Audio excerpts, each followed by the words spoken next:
Hi, and welcome to Pleasant Trading. Today we're going to look at a few trends, mainly an uptrend and a downtrend, and how to know when a trend is strong or not, or how to know when the trend is getting a lot weaker. So our first example here, we're going to start off with 3M. Had a really good day today. It ran up a lot.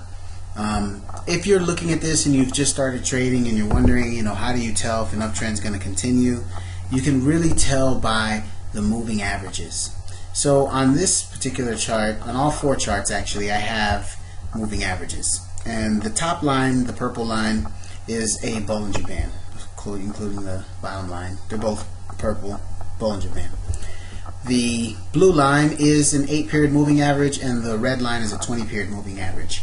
Depending on the steepness of these lines, it will determine how strong the trend is.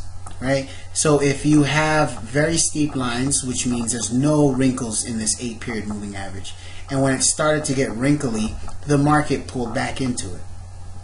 And you could say the same thing for the 20-period moving average, right? When it's no wrinkles in it, it's really strong. As it starts to wrinkle, the market will pull back, right? So if you look at a bigger time frame on the 15-minute, same thing, the 8-period and the 20-period moving average was both very steep, and as this came down, it was a good opportunity to buy and go long. But we're not talking about order entry yet. We'll get to that in another video, perhaps. So let's look at this second example, just really quick here in Chipotle. If you look at this, this is another one. It ran up really strong today, but the moving averages are very, very steep, right? So normally you'll have a very strong trend when you have very steep moving averages. It's something that you should always kind of look to. And if you think about, how often the market can give you false signals, just knowing that there are no wrinkles in the moving average will help you stay into the trade a little longer. I'll give you an example, right? So let's say if we started trading this at 9:30 in the morning, the market goes up, goes outside the Bollinger Band, pulls back, and when it does pull back, it pulls right into the moving average. Goes up again, pulls back, comes close to the moving average. Every time, the green candles represent the price going up, the red candles represent the price going down. Every single time the red candles came into play, they pulled back, but they tried to come to a moving average. So let's say you get a small pullback here, small pullback here, small pullback here, and then the third time around you get a big pullback. But even when it pulled back, when it came into this red line, the 20-period moving average, it was a good opportunity to buy it, because the moving averages were very steep that day. So one of the key rules is that if you have very steep moving averages, every single time it comes back to the moving average is a chance to buy it. Now obviously you don't buy it or hold it, you don't buy it or sell it and then just hold on to it. You're obviously going to keep looking at the trend. If this were to come down and break this red line, and the next one came down and broke the red line even further, then you'd probably want to be out of it. But just as a good rule of thumb, a lot of the times if you have steep moving averages, every time it comes back into either the 8, which is the blue line, or the 20, which is the red line, the market will tend to go back in the direction of the trend. And if you look here on the 15-minute, it's even longer the trend goes on for. It never breaks the 8-period moving average until now here at the end of the day. And right now it's 3:13 on Thursday. I'm here in Boston.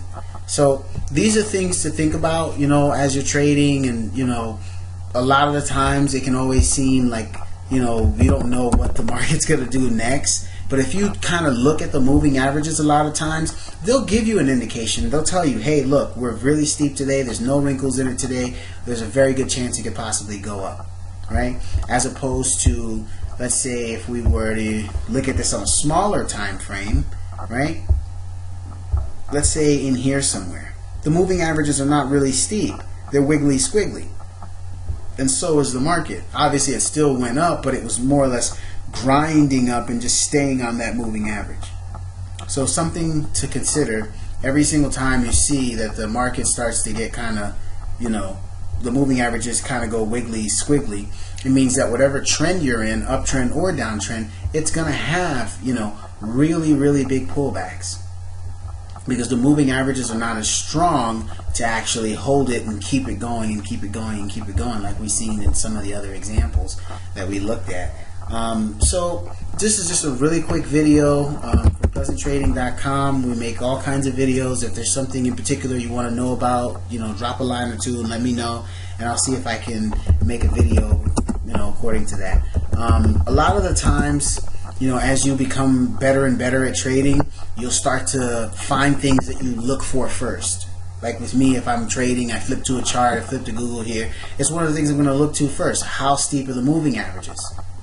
Because if the moving averages are very, very steep, if you look at this and you were short today, it never pulled back to the 8. It never pulled back until you got into later on into the day, printed a new low, pulls back into the 8, goes back to the 20, and then drops again, and then finally gets above it. And when it gets above it, the moving averages get steep again. They're no longer wiggly squiggly like down here. So always something to look at. Moving averages do help you, and as you grow in your trading knowledge, you need to have things that you can just kind of look at one chart and see if is that happening or is it not happening, and then just move on. Because trading is about how many charts you can actually get to that you can understand. And so hopefully this better helps you understand more charts. Thank you for listening to the video here at Pleasant Trading, and just let us know if you like the video, if you need something else.